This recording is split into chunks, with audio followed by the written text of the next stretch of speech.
Hi students, in this video lecture we will start chapter acid, bases and salts, right? And we will be covering acids and their classification in this video, right? So if we just look at the word acid, right, first we will try to understand word acid from the word and what it means, acid, right? Acid is derived from acidus. Acid is derived from this word acidus, and acidus is a word in Latin language, right, which means sour, right, sour taste, right? We know sour is a taste. So acidus is a sour acidus means sour taste or sour in Latin, right? So the word acid is a short form of acidus. If you just remove us, it will become English word acid. Right. So acid means sour. So let's see how the word sour is connected to acids. Right. We know of certain acids like acids that are present in fruits. Fruits like if we talk about citrus fruits, lemons, oranges, like all these fruits contain acids. Right. Citrus fruits contain citric acid. If we talk about apples contain maleic acid, tomatoes contains oxalic acid, right? And all these fruits, we know all these fruits taste sour, right? So what is the reason that these fruits taste sour? This is due to the acids that they contain, right? Like all citrus fruits, lemons, oranges, they are sour in taste because they contain citric acid, right? Similarly, green apples are sour in taste because they contain maleic acid, right? So it is due to the acids present in these fruits that they taste sour, right?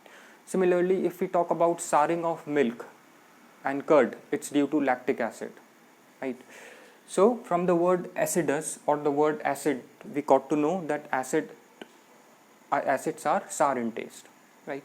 Now these acids that are present in fruits are organic acids, and organic acids are not dangerous, right? They can be handled, right? But acids, these fruits that contain acids are sour in taste. That does not mean that we will start tasting every acid, right, that is present in the lab, that we have in the labs, like hydrochloric acid, sulfuric acid, nitric acid, right? Because those are inorganic acids and these are organic acids, and inorganic acids are rather dangerous to handle, right?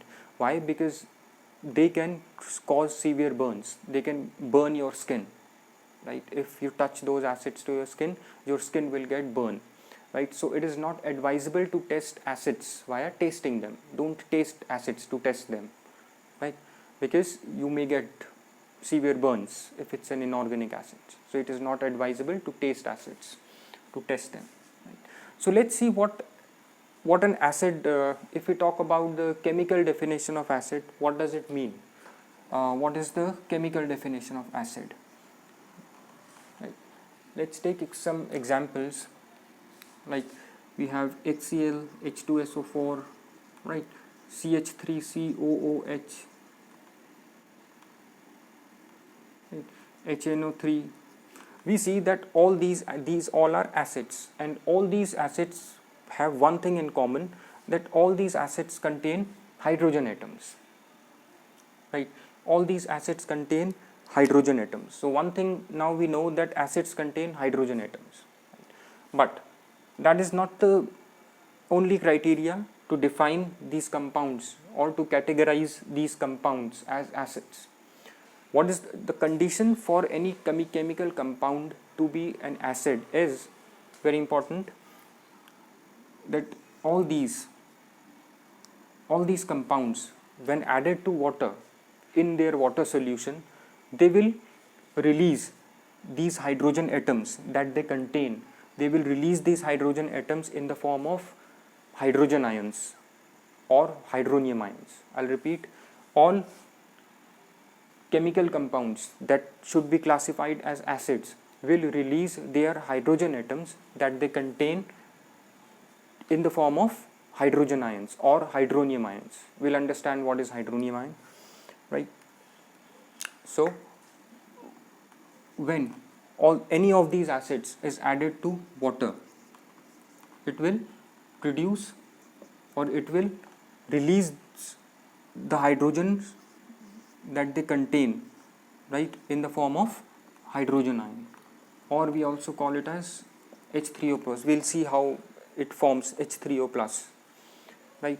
So one thing is clear, that all acids in water solution will release their hydrogen atoms in the form of hydrogen ions, right? So acids are defined as compounds which contain one or more hydrogen atoms and when dissolved in water produces hydronium ion as the only positively charged ions. These are positively charged ions, right? So let's just quick. So one thing we know now, that when acids are added to water, they will produce hydronium, hydrogen ion, or we also call it as hydronium ion. Now let's see how it forms this hydronium ion. We know that when hydrogen atom will lose one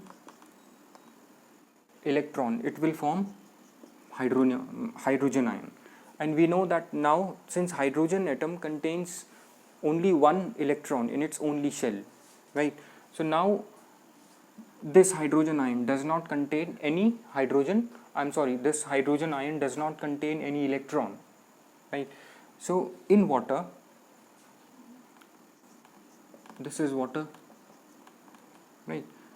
We know that water has two lone pair of electrons. If you want to know more about this bonding in water, you can check my video lecture on coordinate bonding, right? So this hydrogen ion, since it does not contain any electron, it will we know that if this ion will get two electrons, it will become stable, right? Because we know that for stability, an atom or an ion needs 2 or 8 electrons, right? Since hydrogen ion or hydrogen atom contain only one shell, so it needs 2 electrons to become stable, right? So what it will do in water solution, this hydrogen ion gets added to water, right? It will get added to the lone pair that is present on oxygen atom of water molecule, right?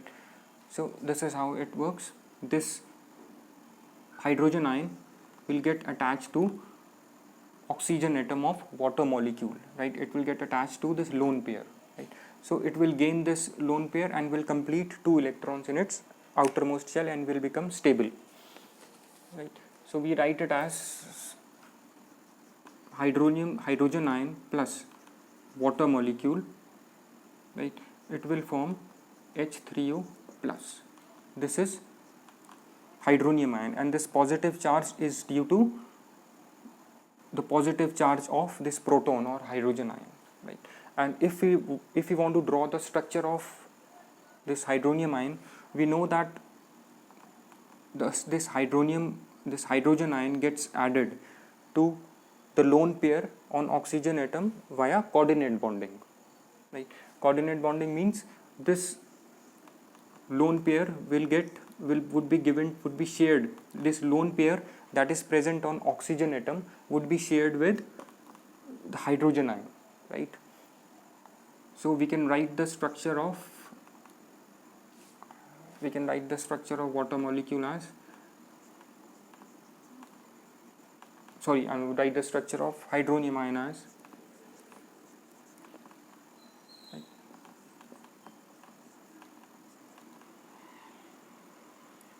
There's still one lone pair on oxygen atom of water molecule.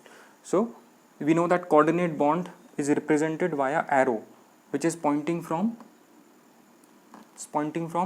donor to acceptor, right? Here donor is oxygen atom. Why? Because oxygen atom has given its lone pair to hydrogen atom, hydrogen ion. This hydrogen ion came from where did we get this hydrogen atom? And from this hydrogen ion, we got this hydrogen ion from ionization of an acid, right? Because hydrogen is released from acid in the form of hydrogen ion, right? And in water, because this hydrogen ion cannot exist independently, it will go ahead and add to the lone pair on oxygen atom, and this lone pair would be shared with this hydrogen ion and will form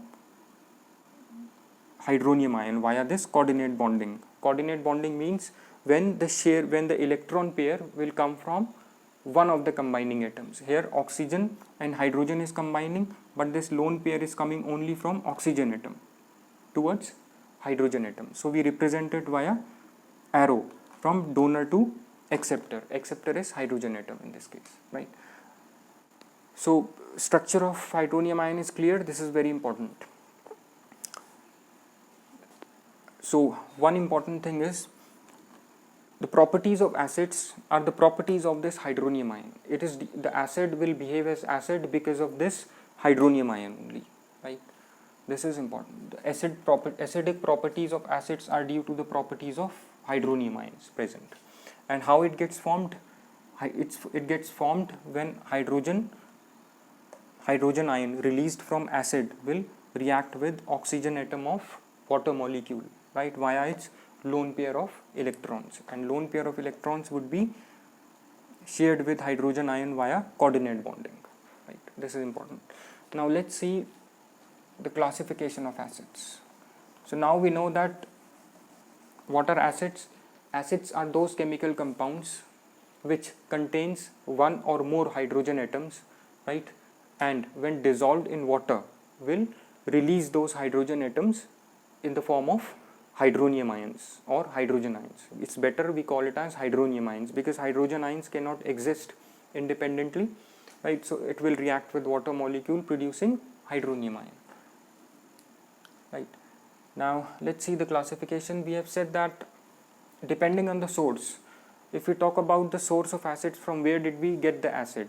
If we got it from plants, we have already talked at the beginning that acids that are present in fruits are not dangerous, right? And we call those acids as organic acids. Acids obtained from plants like acetic acid, citric acid, all these are organic acids. Depending on the source, if we got these acids from rocks and minerals, acids obtained from rocks and minerals are called inorganic acids like HCl, H2SO4, right, nitric acid, all these are mineral acids which are obtained from minerals and rocks. And one important thing that we need to study about organic and inorganic acids are that organic acids are weak acids, right, and inorganic acids are strong acids. So what do we mean by weak acids? We said that organic acids are weak acids like CH3COOH. This is a weak acid. Why? Because it ionizes in water to produce negatively charged acetate ions and hydrogen ions, and these ions,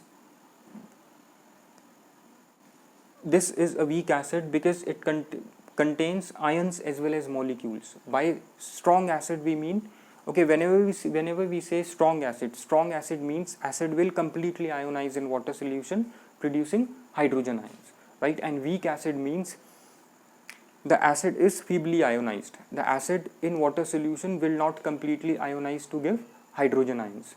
What do we mean by why it doesn't completely ionize? Because in case of weak acids you will see that there is a reversible reaction that is working, that is going, right? In reversible reaction, this reversible reaction is reducing the concentration of hydrogen ions. How? Because when this acid ionizes to produce acetate ions and hydrogen ions, both these products are reacting and giving the reactant back, because there is a reverse reaction that is occurring. Because of this reverse reaction, the concentration of hydrogen ions is going down, right? Like acetic acid is ionizing to form acetate and hydrogen ions. These acetate and hydrogen ions are also reacting and giving back acetic acid, right? So that is why we say acetic acid or weak acid in solution contains ions and molecules as well. Why molecules? Because of this reverse reaction. These acetate and hydrogen ions are reacting to give back the molecule of acetic acid, right? So weak acids contain acids as well as molecules, right? Why molecules? Because of this reverse reaction, right? And if we talk about strong acids, we say that inorganic acids like which are obtained from rocks and minerals like HCl and sulfuric acid are strong acids. Why? Because HCl will completely ionize in water solution to produce hydrogen ions and chloride ions. They contain maximum concentration of hydrogen ions. Same is the case with sulfuric acid or nitric acid, right? They contain maximum number of hydrogen ions, so they are considered as strong acids. So strong acids are that completely ionize in solution, and we don't have any reversible reaction that hydrogen and chloride ions will combine back to give hydrochloric acid molecule, right? There is no reverse reaction in the ionization of HCl like we have in acetic acid, right? So HCl is a strong acid because it completely ionizes in solution to produce hydrogen ions, right? Now inorganic acids, there are two kinds of inorganic acids that we know of. Some are called hydra acids and some are called oxy acids. Oxy acids like HNO3, H2SO4, H3PO4, right? All these acids that contain hydrogen as along with oxygen are oxy acids. Oxy came from the word oxygen. Oxy acids, oxygen along with hydrogen, right? So acids that contain oxygen along with hydrogen are oxy acids. Similarly, what are hydra acids? Hydra acid is when hydrogen, the acids that contain hydrogen along with a non-metal, HCl, HBr, right, Hi, this iodine, bromine, chlorine, all these are non-metals. So we say when hydrogen is along with a non-metal in acids, these we call it as hydra acids, and these are oxy acids. Oxy acids means the acids that contain hydrogen along with oxygen. Now we can classify acids based on the concentration.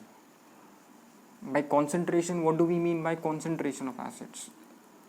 In the lab we say that there are certain dilute acids and there are certain concentrated acids. What do we mean by that? By dilute and concentrated, we simply means quantity of water present in acid, right? If the quantity of water is more, right, we call it as dilute acid, and if the acid contain less water or no water, it's a concentrated acid, right? So dilute acid contains more water, and concentrated acid, like concentrated sulfuric acid, if we say, it contains less water or no water, right? Acids containing small amount of water or no water. Dilute acids, more water than acid. Now one thing that is important, right, that you need to take care in the lab is whenever you try to dilute an acid, right? By diluting an acid we mean when you increase the water content of acid, right? Since we said that concentrated acids contain less water or no water, right? So now if you want to dilute this acid, that is you want to increase the water content of acid, that is you want to add water to the acid, right? There is one precaution that we need to take. Whenever you try to dilute an acid, always pour acid into water, never water into acid, right? You will pour acid in water. You take water in a container and you start adding acid to it drop wise, right, with a constantly stir it, right? And you never add water to the acid, right? Small amount of with a constant stir, never add water to acid. Why acid is never added to water? Because when you add acid to water, lot of heat is produced, right? and so much heat will get produced that the container in which you are trying to dilute acid by adding water to acid, that container may break, right? And the chemist or the person who is in lab trying to dilute acid, he may also get harm. How? Because when you add water to acid, it's a highly exothermic process, so much exothermic that acid will start splashing outside the vessel, right?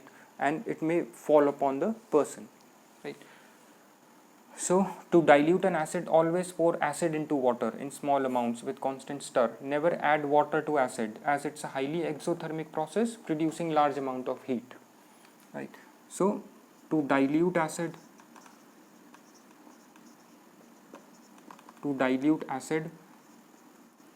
add acid to water slowly, right, with constant stir, right? And never add water to acid,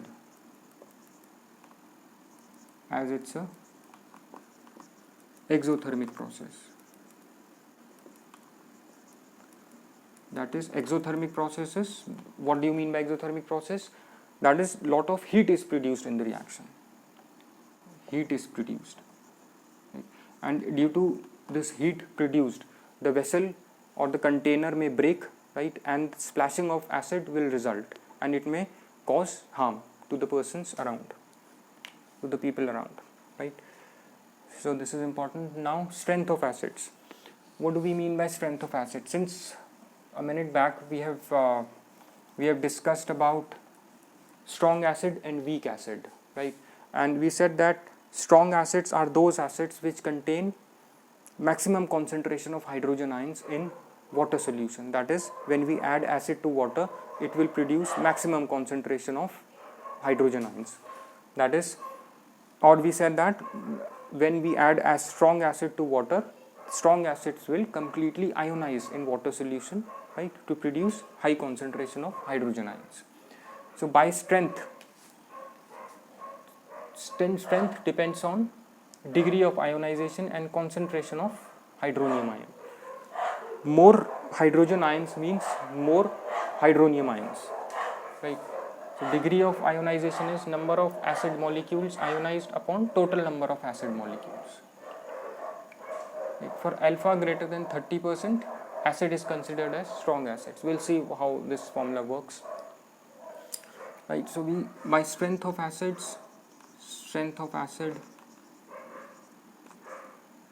by strength of acid we mean degree of